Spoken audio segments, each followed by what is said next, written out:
I got disinvited from my own mom's birthday because, apparently, I didn't look impressive standing next to my sister's boyfriend. Funny thing is, I was actually the guy's boss. He looked me straight in the eye and said, "If you're still planning to come home, then stop calling me your father." 3 weeks later, right on my mom's birthday, the power went out at their place. So did the water. And the internet too. That's where this story really begins. Maybe you'll see a piece of yourself in it. My name's Alex.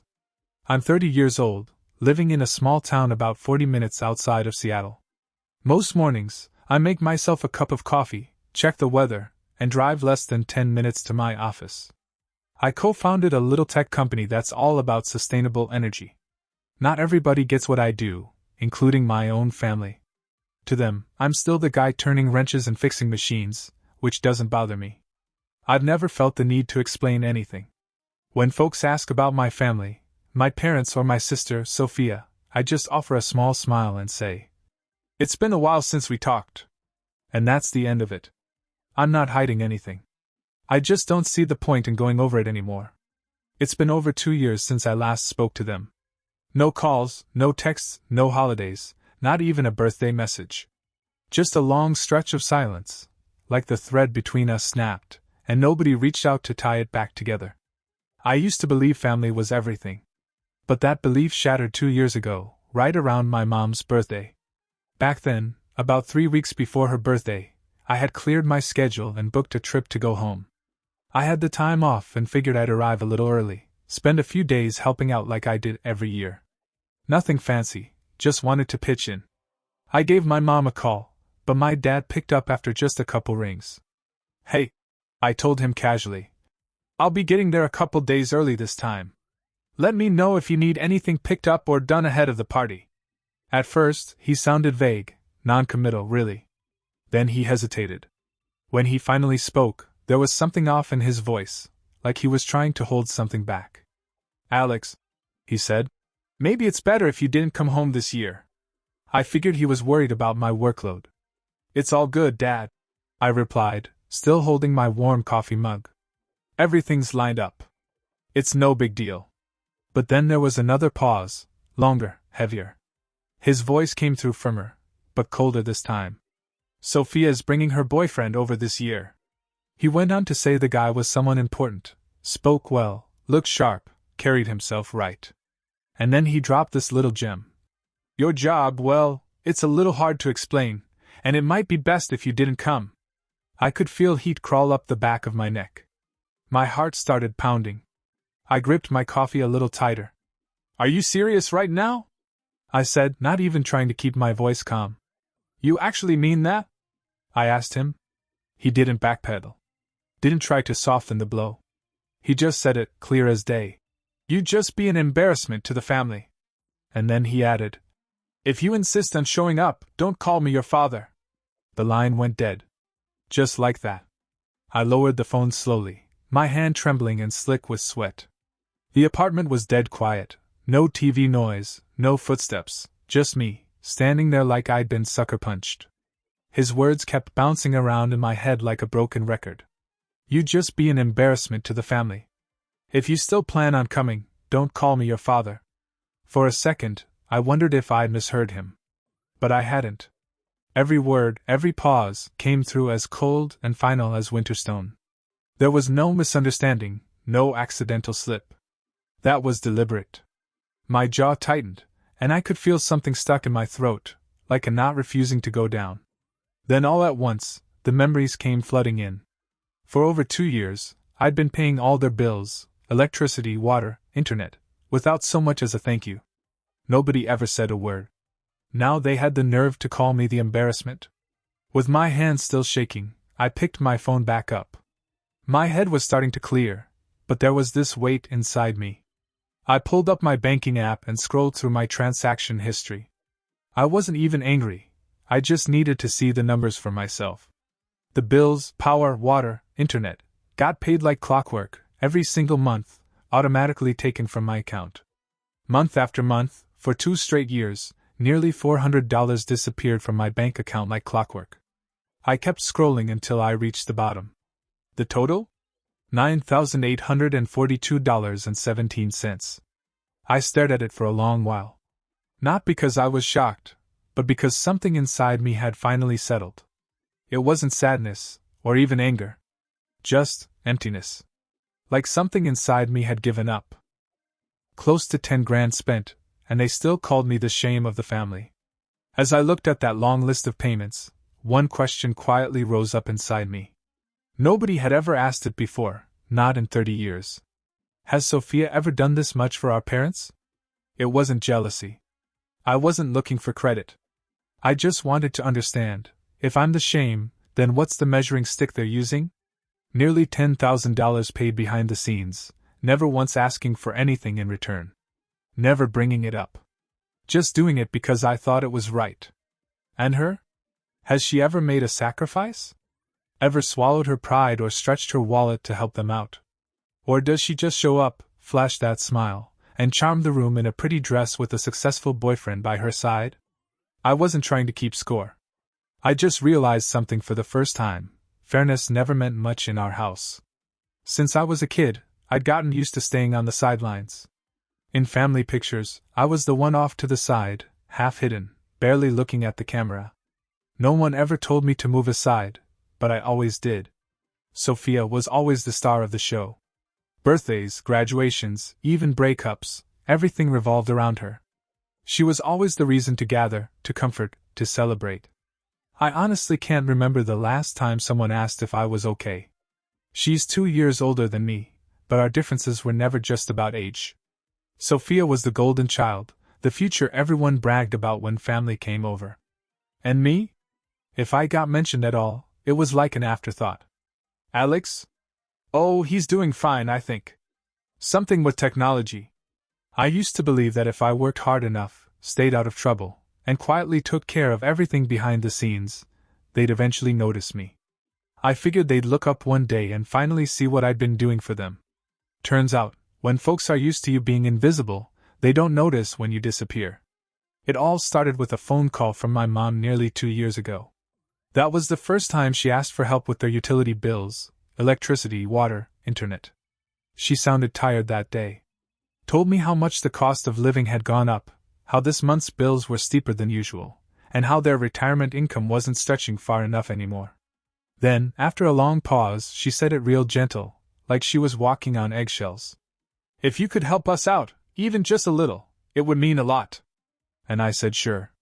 Back then, I thought it'd just be for a few months. Just until they got things sorted. But month after month, nothing changed. The bills kept rolling in, and I kept paying them. No one brought up stopping. No one offered a plan. I'd occasionally ask, "Hey, Mom, is Sophia helping out at all?" She'd always skirt the question. Sometimes it was, "Just help us this month, your sister's got next time."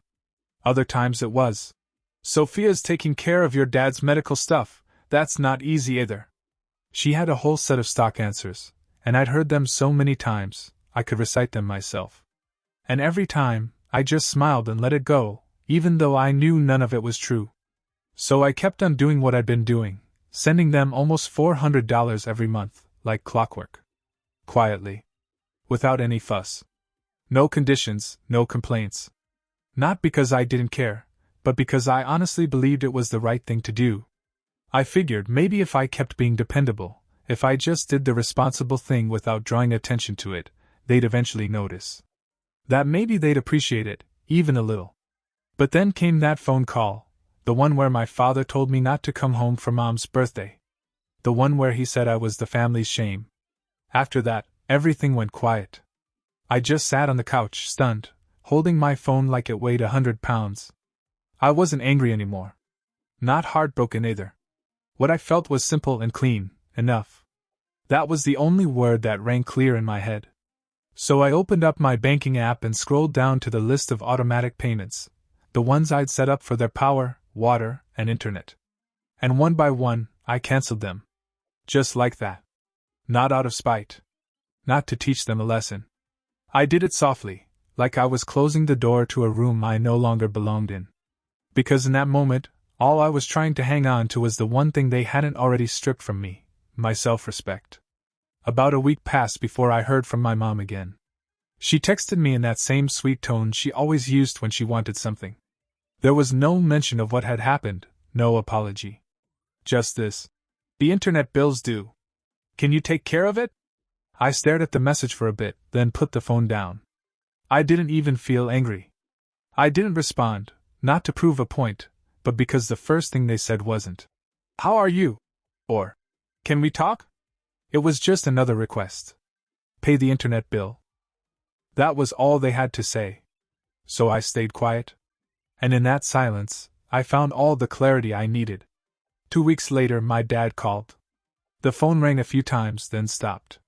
A little while after that, he left a voicemail. His voice was sharp, rushed, just like it always had been. "The power company called. This month's bill hasn't been paid. What's going on?" No concern. No mention of what he'd said the last time we spoke. No acknowledgement at all. Just that same sharp bark of expectation. I listened to the message, let the words hang in the air for a second, then turned the screen off and placed the phone face down on the table. And just like that, I let the silence stretch on, right up to my mother's birthday. It came around about 3 weeks after my dad told me not to bother coming home. The party went ahead just like it always did, her favorite roast chicken, cake from the bakery she loves, and a handful of close relatives gathered around their dinner table. Everything had been planned to perfection. Except I wasn't invited. That afternoon, right at 4 p.m., I was sitting in my living room with a cup of coffee that had long gone cold. That's when my phone chimed. My mom was calling. I stared at the screen for a moment, saw her name, then set the phone down. Didn't hesitate. Didn't feel pulled either way. A few minutes later, my dad called. Then Sophia. 3 calls in less than 10 minutes. I let them all go unanswered. I wasn't curious. I didn't even feel like responding. I just sat there, leaned back in my chair, my eyes resting on the fogged-up window. Outside, the sky was a dull, pale gray. No rain, just that creeping cold that tells you winter's knocking. Then, about 10 minutes later, the messages started rolling in. Mom went first. "Alex, the power's out. The whole house is dark. Please pay the bill." I read it slowly. Didn't feel mad. Just this calm, hollow feeling stretching across my chest, the kind that comes after years of carrying a load no one else wanted to share. Then my dad messaged. "No water. We can't cook. Handle it now." And then Sophia. "Internet's down. Guests are here. Fix this, urgent." I glanced at the clock, 5:12 p.m. I remember it clearly. It had been exactly 3 weeks since I canceled those automatic payments, right after my father told me that if I insisted on coming, I should never call him Dad again.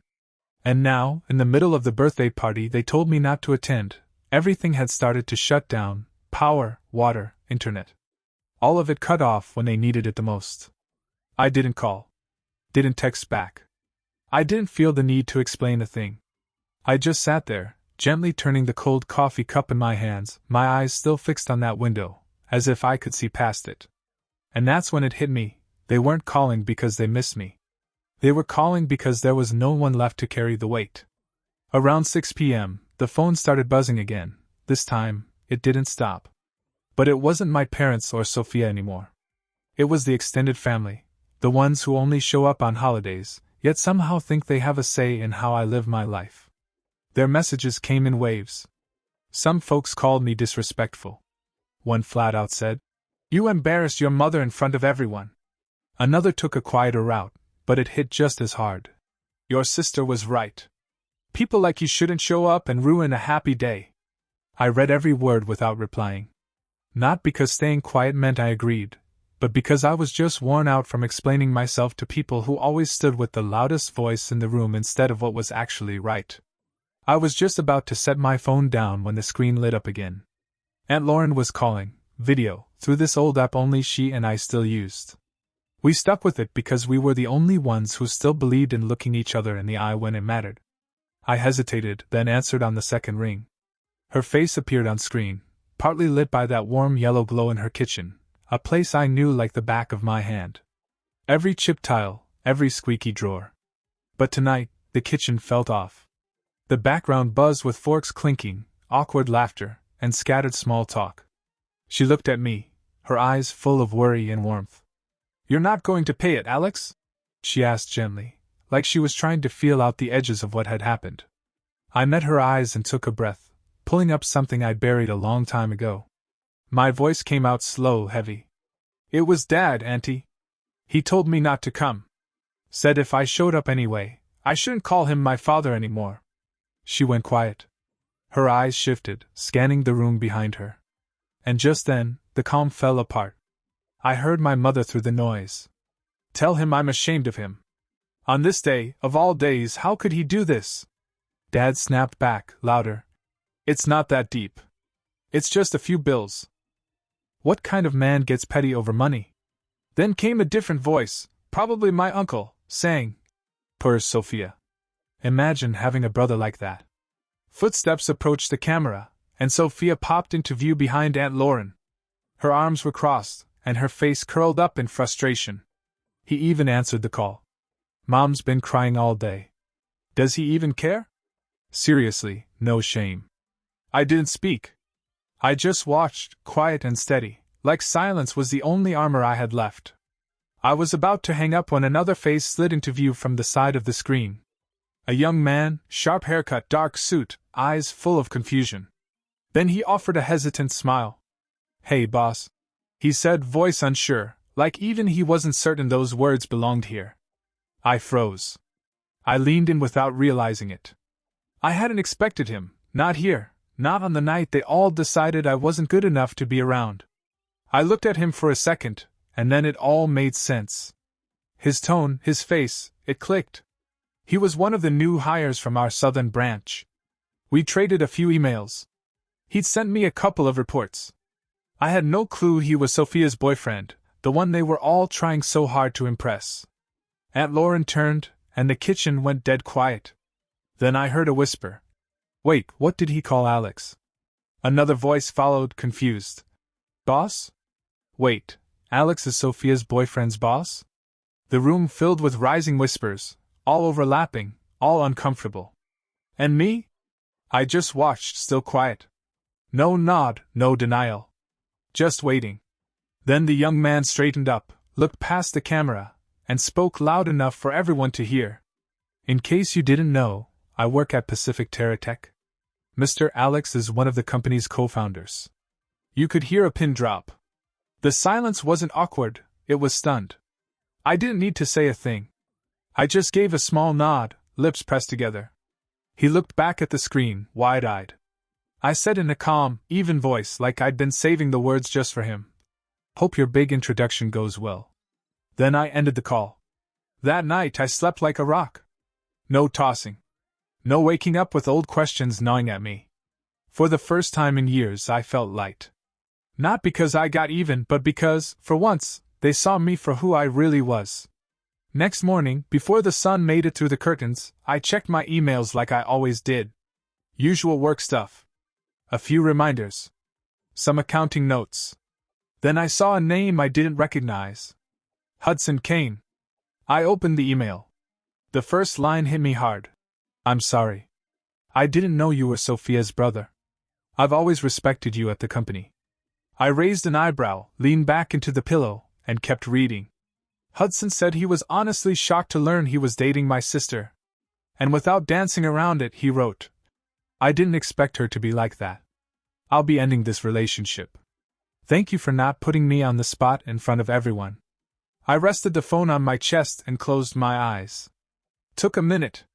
Then opened the inbox again and typed back, carefully, clearly, no fluff. "Hudson, that's your business. I don't expect anyone to make choices just to stay in my good graces. Think carefully before you act. And for the record, I don't mix family and work." Hit send. No overthinking, no second guessing. That was enough for me. Some truths, once laid bare, don't need repeating. Around 10 a.m., I was wrapping up a meeting and jotting down notes when my phone buzzed in my pocket. Sophia's name lit up the screen. I stared at it for a moment, then declined. Not out of bitterness, not to make a statement. Just because I'd had enough of apologies that only show up when it's already too late. 5 minutes later, she sent a text. "I'm sorry. I didn't think Hudson would react like that. You're his boss. If you said something, I'm sure he'd listen. She asked me to talk to him. Said I should convince him to come back. After reading it, I drifted over to the hallway window and leaned my shoulder against the frame. I reread her message a couple times before typing a reply, brief, but sharp enough to land. Hudson didn't leave because I told him to. He left because of how you live, how you treat others, how you talk down to what you don't understand. And because you think if your voice is soft enough, you can steer anyone where you want. I hit send, slid the phone back into my pocket, and returned to my desk. But barely a minute passed before her next message popped up. I know I messed up. This time I mean it. I'll change. Please believe me, just this once. I didn't answer. I read it, sat with it a moment, and felt nothing shift inside me. Not from coldness. But because, for the first time, I understood something real. Sometimes, the space between two people doesn't come from whether they apologize. It comes from when. I quietly deleted the message and turned back to my life. 1 week later, on a quiet Friday afternoon, I was coming in from the garage when I stopped cold on the porch. My parents were standing at the front door, each holding a small suitcase, both of them looking worn down from a long trip. I didn't ask why they came. If they'd made the effort to get all the way out here, it wasn't a drop-in visit. I just opened the door and stepped aside. No drama. No fake small talk. Just a choice, come in or don't. I didn't want to have that talk in the open air with the wind whipping around. We sat down in the living room. The tea on the table was still warm, steam rising quietly between us. My dad spoke first. His voice was lower than usual. He apologized.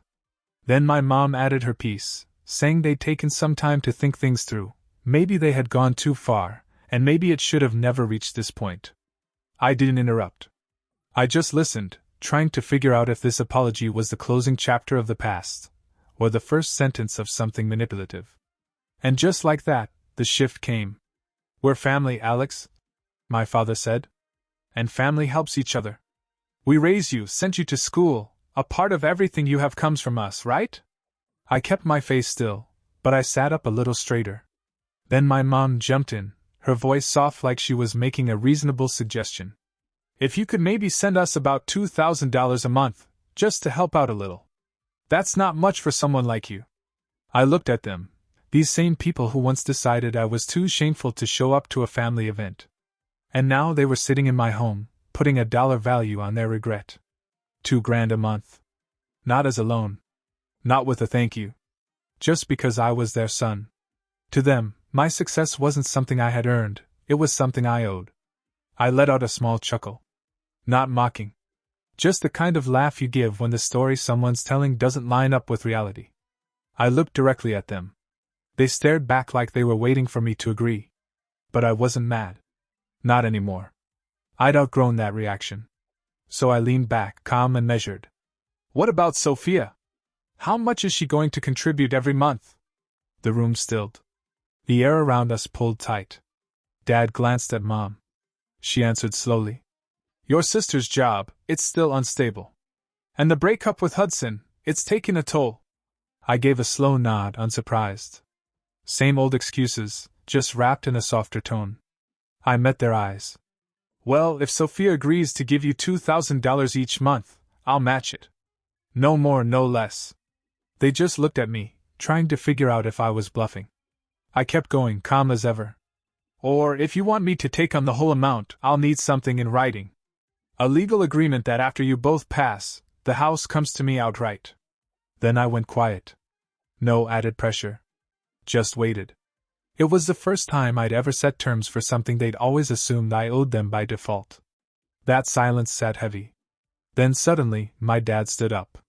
He slammed his hand down on the table, tipping over a teacup and spilling hot liquid down the side. His voice thundered through the room. You're giving conditions to your own parents? We raised you for more than 20 years. Now you want to nickel and dime us like this? What kind of man lives like that, huh? He was shouting so loud, I wouldn't be surprised if the neighbors heard every word. But I didn't move. Didn't flinch. I sat there with both hands resting on the armrests, just watching him, not cold, just no longer soft. I waited until he ran out of noise. Then I stood up, slow and steady. My voice was low, even, and absolutely clear. I think you both should leave my house. It wasn't a threat. It wasn't said in anger. It was the quiet voice of someone who had finally reached the edge, where dignity stands when love stops making sense. Nobody responded. No final words. Just the sound of their suitcases gliding across the hardwood, and the soft click of the front door shutting behind them, far quieter than the storm they left inside me. It's been 2 years since that day. Since they stood right here in my living room. I didn't block their numbers. Didn't shut down my email or cut ties completely. I just stopped reaching out. I let the silence speak for me. I wanted to see something, whether I still mattered to them once I stopped being the son who was easy to ask, easy to use, easy to guilt. Once I stopped standing under the weight of duty they never hesitated to place on me. And in all that time, not a single call, no message asking how I've been. No birthday greetings. No. How's your health? Not even a simple, how are you? Not a whisper. For a long time, I held on to hope. I kept thinking maybe, they'd change. But the truth is, not everyone does. Especially not those who never thought they were wrong to begin with. I still live here. I work. I carry on. But something's different now. I no longer let myself be an emotional ATM, always dispensing care and understanding while quietly breaking apart inside. I've learned something powerful. Family should never be a place where love comes with conditions and kindness is confused with obligation. Real family sees your value without price tags. They love you for who you are, not for what you can give. Not because you're the backup plan. Not because you're their final option when every other door shuts. And now, as I wrap up this chapter, I want to ask you something from the heart. Was I wrong not to go back? Was I wrong to say no when my parents, now aging, asked me to send them $2,000 a month, even after raising me? There was a time when I believed any family wound could be mended. That blood alone could fix what was broken. But after being made to feel like a stranger in my own story time and time again, I finally stood up and chose something different. Maybe I was cold. Or maybe, just maybe, I was finally learning what it meant to value myself, at exactly the right moment. I'd truly love to hear what you think. Whether you agree or not, your thoughts matter to me. Drop a comment below and let me know how this story landed with you. And if something about this story struck a chord, consider subscribing. It helps more than you know, and there are still so many more real stories waiting to be told, shared, and heard. Take care of yourselves. And I'll see you in the next one. Thanks for sticking around till the end. Thanks for listening. And hey, if you haven't subscribed yet, go ahead and hit that button. And don't forget to tap the notification bell so you never miss a real-life story that might just change the way you see your own. Until next time.